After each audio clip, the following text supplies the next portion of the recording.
Investment advisory services offered through Alpha Capital Management, LLC, a SEC-registered investment advisor. Alpha Capital Management, LLC, and SWAN-Capital are independent entities.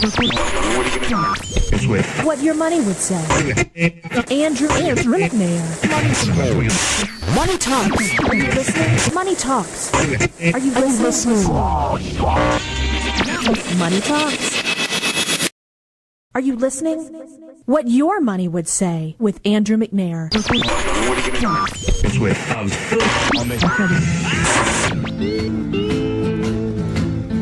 We're live here on WCOA 1370 on What Your Money Would Say. I'm your host, Andrew McNair, and for the next 30 minutes every Saturday from 12:30 to 1 o'clock here on Saturday, we'll be live here. So remember, the lines are open. You can give us a call at 478-3116. That's 478-3116. Now, on What Your Money Would Say, we like to take financial chickens and make them financial swans because we believe in retirement you should sleep well at night. And that's why I started SWAN-Capital, because I believe in retirement. You've worked your entire life to get to this point. You know, you've put kids through college. You've saved a little bit in your retirement plan and even gave some to charity in your church. And it's time for you to sleep well at night. It's time for you not to worry about the stock market, running out of money in an assisted living or a nursing home, or just leaving your family in a mess when you pass. And that's exactly what we're going to talk about today, is that last one, leaving your family in shambles and a mess. And a lot of times families are not prepared for this word called probate. And we're going to dig deep, pull back the curtain on probate, and talk about it and make sure that you're prepared. Now, before we bring up our expert on probate, I want to talk about an upcoming event we have here at SWAN-Capital. And that's our Social Security Class 101 at UWF, the University of West Florida. And you can find out more information at swan-capital.com. In that class, we're going to peel back the onion on Social Security benefits. We're going to talk about how Social Security began. What's the future of Social Security? You know, that's a hot topic right now. And we're also going to talk about when to take it. You know, it's more than just deciding 62, 66, and 70. We're going to teach you how to potentially even maximize your benefits beyond that. So you don't want to miss that class. So be sure to sign up at swan-capital.com. And while you're there, sign up for our weekly newsletter and like us on Facebook and follow us on Twitter. Now, as you know, today's topic is probate. And I'm looking forward to our conversation with Joseph Bowles, where we're going to break down probate and help you understand what to expect. Thanks for coming on the show, Joe. Glad to be here. There's not much else to do outside today with the weather as it is. So yeah, it's a little rainy. Yeah, everyone be safe out there. I'm happy to be inside. Now, Joe, will you start us off and tell us a little bit about yourself? I'm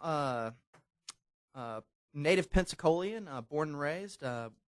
My father was a probate and estate attorney in town, and after I graduated from law school and moved back home, I joined him, and we've got an estate and probate practice called Boyles and Boyles over on Cervantes. So it's in your blood, huh? You've been doing estate planning and probate for a while. I have. Ever since I started practicing. Now, the word probate, many families have heard of that word, but they don't know about what probate is. And it's kind of like, you know, what mama won't know won't hurt you. The problem is what you don't know will and potentially can hurt you. And if your parents are not prepared for probate or yourself is not ready for probate, you can find yourself some really big issues. So, Joe, start us off a little bit what probate is. You know, let's start with a macroeconomic look at it. Sure. Yeah, it's increasingly important, and more people are having to deal with it. We've obviously got an aging population with the baby boomers into retirement, and so probate is going to increasingly, I think, be on people's minds, and probably younger and younger people are going to be dealing with it. Probate is the judicially supervised. A judge is going to basically supervise the validation, proving a will is what it purports to be, what it says it is, that it's a real will. And then after that's proven, the judge supervises the payment of any debts that the person would have died with. We call them the decedent. And then the distribution, after the debts are paid, the distribution of what is left after those debts to the beneficiaries of the estate. Okay, so it's basically, 3 steps in essence. You're validating that the will is actually in place. And if it's not, and a lot of people don't know this, is if you don't have a will drawn out, there's already a will for you. And the state of Florida has already written it for you. And a bunch of attorneys that you have no idea who they are has written that for you. So if you don't have a will, that's a whole nother conversation that we need to dig into. Exactly. The second one is paying debts, and the third, after you've paid all the debts and everything owed, is distributing what's left to the heirs, correct? Exactly. Okay, so that's the probate process. Now, who goes through probate, though? Most estates, with a husband and wife, which is kind of our typical estate, a lot of times the first person, the first spouse that dies does not have to go through probate. Usually the bank accounts and the house are in joint names, and so when one person dies, the other person just kind of carries on, keeps paying the bills, and treats that property as their own. A lot of times it's only at the death of the second person that a probate is necessary, and that's when usually the children or grandchildren or whomever is named by the decedent as a personal representative or an executor, steps in and talks with an attorney to initiate the probate process. Okay, so when the first spouse passes away, nothing is typically done unless we're dealing with higher net worth. Then both potentially can be probated. That's exactly right. But the first one, there's not nothing, much done. So it's kind of a false sense of security. Many families, sadly, us guys, we pass away sooner than our spouses. So when potentially if your father passes away, it was pretty smooth. But when your mother passes away, you can run into a lot of issues that you never dealt with before. Exactly, and they're oftentimes they haven't been dealt with for years, decades. A lot of people a lot of times people come in to my office, the children of someone who has just died, and they do have a will, but it's a will that was written, back in 1983, and that was never updated to reflect the change in the circumstances of the family. Either new children were born, new grandchildren, people that are named in there have already died themselves. Have ex-spouses. Right, exactly. And I see the same thing. A lot of families, when we actually sit down here at SWAN-Capital, I actually look at all their financial documents. I'm not an attorney, but I want to make sure that everything's up to date and follows the plan that they thought it was. I see a lot of times, they bring their will and it's just, an inch full of dust on the thing, and it hasn't been updated, which is sad. Exactly. So now back to who will go through probate. So we know that the second spouse is the one that's probably going to have to go through the most probate process. Now, what about net worth? A lot of families say, well, I don't own that much. I probably won't go through probate. Well, probate is typically required if you own real property, some form of probate, unless it's held jointly, unless there are other people on the deed. Then and real property would be what? I'm sorry, real estate, land. Okay.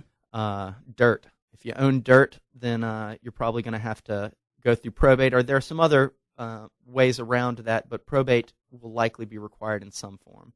Okay. Now, there are some figures that people need to know, and we talked about them briefly before. What's the kind of the mark where you're going to have to go through a probate or a summary? There's two different stages. While there are some ways to transfer property, very few people qualify for them. There's something called probate, or non-administration and things like that, or small estate administration. Those are not very commonly used, especially if joint accounts can be held for those things. But the two that we typically deal with are summary administration and formal administration. Summary administration is available for estates that have less than $75,000 in them, and that's not including the value of any homestead. So if there's a homestead, that won't be counted against the monetary number. Okay. So that typically can take 60 days, maybe sometimes even less. Well, that's not bad. 60 days. It's not. It's available for smaller estates, and it's also the easiest time to do it is if someone's been dead for more than 2 years. That's a lot of times what we do because it's quick and you don't have to do a publication or a notice to creditors. And so we can get those things transferred very quickly. After so you have to open it up to the creditors for a 2-year period. Right. And if you wait until after the 2-year period, which is often the case, say grandmother owned a property but somebody's living in it still and they kept paying the taxes and nobody ever got around to filing her probate, it may be 5 years later when they realize, oh, well, we decided we wanted to move or sell this property but nobody owns it except grandma. So we're going to have to go back and probate the estate so it can be distributed into the proper names so those people can then, sell it. Okay. So a lot of times that'll happen afterwards, and when that happens, after 2 years, there's no creditor claims. So that the key number is 2 years. 2 years. Okay. So that's the summary. Now, what's the second one? Formal administration is more typical, and I think it's what people typically think of when they think of probate, if they think of it at all. That's when an executor is, or personal representative, who's usually named in the will, is appointed to be the representative in court and to the creditors for the administration of the estate. Now, would that be like a child? Would that be an attorney? Who would that party be? It typically would be either a close friend, a spouse, or a child of the decedent. In some situations where an individual dies without naming someone or whatever, it might be an accountant or an attorney, or someone might be appointed by the court to take that position. Okay. And what they would then do is file the death certificate, work with an attorney to file the petition for administration. They'd do a notice to creditors, which would be in some sort of newspaper in the county that the probate is taking place. And that would give any creditors a 90-day period after the publication of that notice to file their claims. If it's a debt or a loan or a credit card company or something like that, if they don't file within that 90 days, they do not get their claim.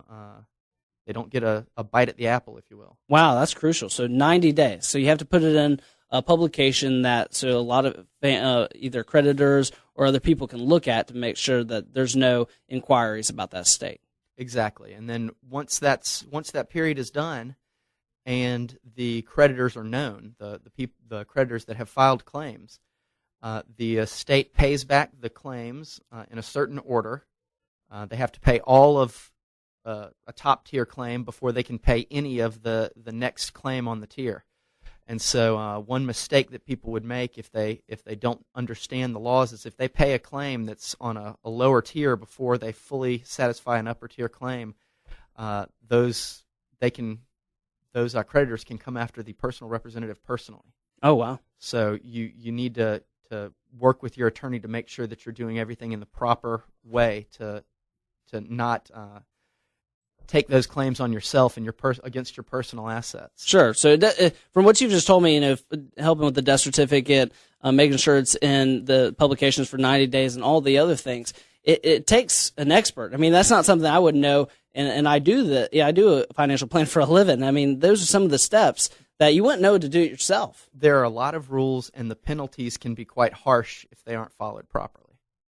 Now, we're going to take a quick break, but we're going to come back, and we're going to answer some questions potentially for any callers that have questions about probate or estate planning. And remember, that number to call is 478-3116. That's 478-3116, and we'll be happy to take your call.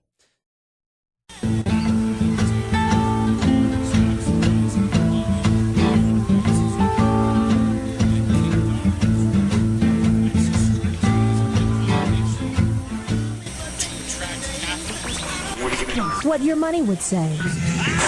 Today's financial landscape can be rough. One of the most important aspects of planning is choosing the right guide to help you navigate the road to retirement. Andrew McNair and the team at SWAN-Capital is dedicated to providing the very best service in the retirement planning industry today. SWAN-Capital is a full-service independent wealth management firm dedicated to providing guaranteed custom income plans that you cannot outlive. Contact Andrew McNair at SWAN-Capital 850-380-9558. That's 850-380-9558. The difference between SWAN-Capital and you retire once.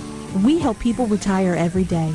You should be enjoying your retirement years, not letting worry keep you up at night. SWAN-Capital. Sleep well at night.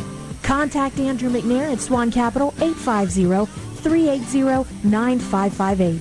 That's 850-380-9558. Again, that's 850-380-9558.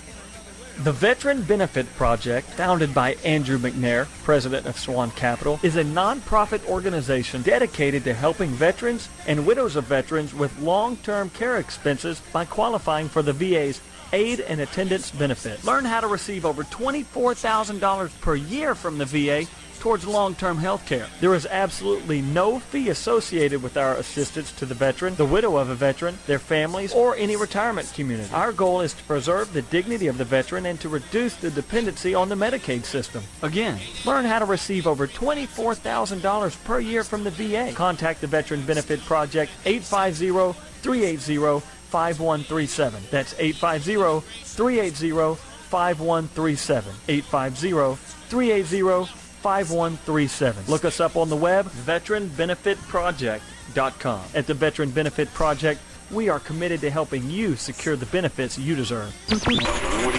Retirement expert Andrew McNair. Changing the retirement paradigm. Now back to what your money would say. Brought to you by SWAN-Capital. Welcome back to What Your Money Would Say. If you're just tuning in, we're talking about probate, and I have Joe from Boyles & Bowles, and we're talking about the probate process, and we want to make sure that you're prepared. You know, what I try to give an analogy to is doing a fire drill. And why do we do a fire drill? The reason is we don't want to get burned later on in the future. And the same thing goes with estate planning and probate. If you do your estate plan properly, you can reduce the exposure to getting burned in probate. And that's why in the second part of our show, we're going to talk about some potential ways to avoid probate. But I want you to highlight a little bit more, Joe, on the formal administration, because there's a lot of families out there that may have, you know, $100,000 or plus $1,000 in property in addition to their home. And those families are going to face the probate process, and it's not a pretty process. No, it's not. It is definitely complicated. It does not have to be painful as long as you got someone that you can work with well. I think the last thing we talked about was that we were dealing with the payment of creditors. Right. After that payment of creditors is done, after the creditors are paid to the extent that they're able to be paid, whatever's left is what will end up being distributed to the beneficiaries. And so that's one of the last things that the personal representative does is make sure that everybody gets what's due to them. And that's not always easy, because when we say that, we're dealing with actual people. So, and we're dealing with families. And if it's not spelled out accurately in a will or in a trust and it hasn't been updated, you can have a lot of family awkward Thanksgivings. Oh yeah, definitely. I in the best case scenario, these things go quite smoothly when they're planned properly. There are also situations where it's more like I'm dealing with family law type stuff. The families are fighting with each other. Everyone's accusing everybody else of being a thief, and so if it's laid out properly, and if the people involved, the children and the families, understand why things are planned the way they are, then I think there's a lot more. The process goes a lot more smoothly, and the families can stay more intact. Sure, because there's clarity. Everyone knows what's going to happen. And that's what the beauty of a trust and a will do, is it makes sure that everyone's on the same page. And what's nice is if you're out there and you're leaving your estate haphazardly, I just think to leave your legacy, you're trying to leave a legacy to your children. And the key is to make sure it's clear, and that, when you pass, that your family is still going to be together. And sadly, money can split families if it's not done correctly. So we want to make sure that we do the fire drill correctly and we're prepared. So let's talk about some of those ways. Sure. Some of the ways we can avoid some of our assets going through probate is through the use of a trust. Exactly. Now, it seems like everyone wants to invite me to a free lunch, and then when I get there, it's not all about the free lunch. It's about selling me a trust. Yeah, and a trust is not a fix-all. A trust is not a Band-Aid that everybody needs, although I think some practitioners might try to portray it as such. It's just a tool. It's just a tool, and it's used when it's necessary, and it can be very helpful when it's needed. What it allows you to do is take some of your assets, either real property, bank accounts, personal property, and you put them in a trust, which is like a corporation or something like that. It's a legal entity that has someone that is managing it. It's basically an entity. It just doesn't have a pulse. I mean, it's almost treated like a person. Exactly. And so what it allows you to do is to appoint yourself or another person to be manager of this entity that we call them a trustee. And the trustee manages the assets and distributes them, invests them, takes care of them, and works like a business person would caring for their business. Right. And there's a couple great, really good advantages with a trust. And I always think for every tool, for every investment, there's always a give me and there's a gotcha. And here's the give me's. If you're out there saying, is a trust right for me? First and foremost, call SWAN-Capital at 850-380-9558, and we'll sit down with you to make sure a trust is right for you. But I want to at least go over the pros and cons. We can't cover it in scale in one show. But the first one is make sure that it helps you get away from some of the probate process, like we were talking about. So that's one pro. The other one that a lot of families know about is it helps protect you from lawsuits and creditor proofs. Nothing's foolproof in the legal world, as you know, but it adds that extra layer of protection that I share with families, and they're had no idea, because there's lots of families that have money, in CDs and checking accounts, and they're driving well into their 90s. And if they get sued, it's very likely it can be exposed to lawsuits and creditors. Right. So a trust can help you with that. The third is it can make you eligible for VA and Medicaid benefits. And they all have their own different clocks till you're eligible, but at least if you start the clock now, you could be eligible in the future. Definitely start early. If you're looking at qualification for government benefits, do not try to do that by yourself. You need to work with somebody, because there are lots of rules and pitfalls. And if you don't follow it exactly, then you run the risk of being disqualified for long periods of time if you do it improperly. Yep, and that's why, again, I always encourage families to work with experts and make sure those experts work together. Now, so those were the gizmies. The gotchas are the main two things about trust that can seem unappealing to families is price. Now, trusts can get up into the thousands of dollars. And if you've ever seen trusts being made, it's kind of like a sausage making. I mean, it's basically, a family fills it out, it's a little template, and then they press print. Now, that's how some attorneys approach it. Now, some, like Joe, want to build a customized, trust or a will for you. So not all the times it's that price sensitive, and it's not done that way, boilerplate. Exactly. And one of the things that we do that can reduce the cost of trust is that certain trusts can be incorporated into a will. It's called a testamentary trust, and that can reduce the cost of having to have separate documents. It's more expensive than a standard will, but it's less expensive than a standalone trust. And it can definitely have some benefits, especially for young couples and people with minor children. Good to know. And then the last kind of gotcha is complexity. I've seen many families, drop a really nice binder with attorney's name, and it's about 50 pages thick. And I say, well, do you understand your trust? And it's just a blank stare, because they never read those 50 pages. You ever see that, Joe? Right. Yeah. And I get people come in a lot of times, and they've got something that either is more complex than they need, or it may be right for them, but they haven't. It hasn't been explained well enough to them about how it's supposed to operate.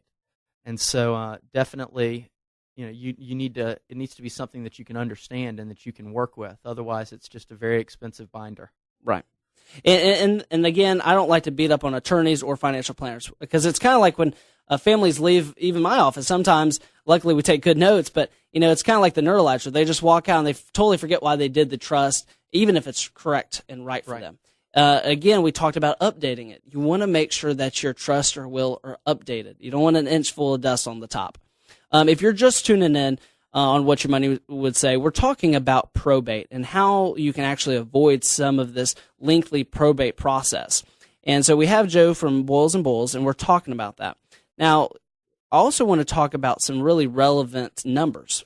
So for families out there, many don't understand how gifting works, because that's another way we can avoid some assets going through probate. Right. Right now, the number that we kind of start with, and it's a high number. People a lot of times are worried about estate taxes, and they think that I get a lot of people coming into my office, and that's their primary concern. When I start asking them, how much money they have, they don't even come close to having to ever need to worry about it, and that's a good thing. It should be a relief to a lot of people. You wipe your brow from that one. Exactly. If you have less than $5.25 million, or $10.5 million as a married couple, if you have less than that, then you don't need to worry about estate taxes right now. We might have lost 1,000 listeners or picked up 1,000 listeners. I don't know. But yeah, many families here in Pensacola don't have that problem. Right. Now, I do run into a lot of families that hear some misconceptions. They say, Andrew, I'd like to gift those assets over so I can become eligible for potentially Medicaid or VA benefits, or I just don't feel safe because I'm driving and I feel like those assets could be exposed to lawsuits and creditors. So they want to gift it to a child or someone they trust. Right. Now, what they say is immediately, Andrew, I can't gift any assets because I heard if I give, $100,000, I'm going to have to pay a lot of gift taxes. Right. And that's not the case. Gift taxes are counted against gifts are counted against that $5 million. Lifetime exclusion. Lifetime exclusion that you can pass on when you die. So if you're giving away less than $5 million during your lifetime as an individual, you don't even have to worry about it. But if you give more than $14,000 to any individual in a year, you will have to file a gift tax form to the IRS. And basically, again, that shouldn't scare you. If you're going to give $25,000 to your niece for college, that shouldn't scare you because it's over the $14,000. All that means, what Joe just said, is you have to report it to the IRS. Right. Doesn't mean you're going to get hit with some taxes at April 15th. Just means it counts against your lifetime exclusion. Exactly. You have to file the form. But one caveat is that if you want to pay for someone's medical or education expenses, it will not count against that $14,000 if you pay it directly to the source. So if you pay the hospital or if you pay the university those fees instead of doing it, it will not count against that. So that's really great to know. So if you're listening right now and you're worried about the probate process and you don't want to go through the probate process like when your father, your mother went through it, and you want to avoid it, that's what Joe and I do. We sit down and we create a customized estate plan that may involve a trust, may or may not. It depends on your situation. But what we want to do is do that fire drill with you and make sure that you're prepared for the probate process. Now, if you will, kind of recap, what is probate real quick before we end the show, and what's the probate process look like? Okay. Probate is somewhat like a court case, but you go in front of a judge. You may not have to physically go in front of him. Rarely, actually, you do. But you prove a will to the judge, and once that's approved, you will begin paying off any debts that are accumulated by the person before they died, and then distribute the money that's left over after paying those debts to the beneficiaries. And so you've heard it here. That's what probate is. It's a 3-step process, basically. Down in a nutshell, you're validating the will, you're paying down debt, and then you're distributing it to your beneficiaries. Exactly. If you want to learn how to avoid probate, call SWAN-Capital at 850-380-9558. That's 380-9558. Don't miss next week's show on What Your Money Would Say. We're going to have Ted Traylor from Olive Baptist Church. We're going to talk about biblical stewardship, so you don't want to miss that. And thanks again, Joe, for coming on the show. Appreciate it. Great to be here. All right, see you next time on What Your Money Would Say.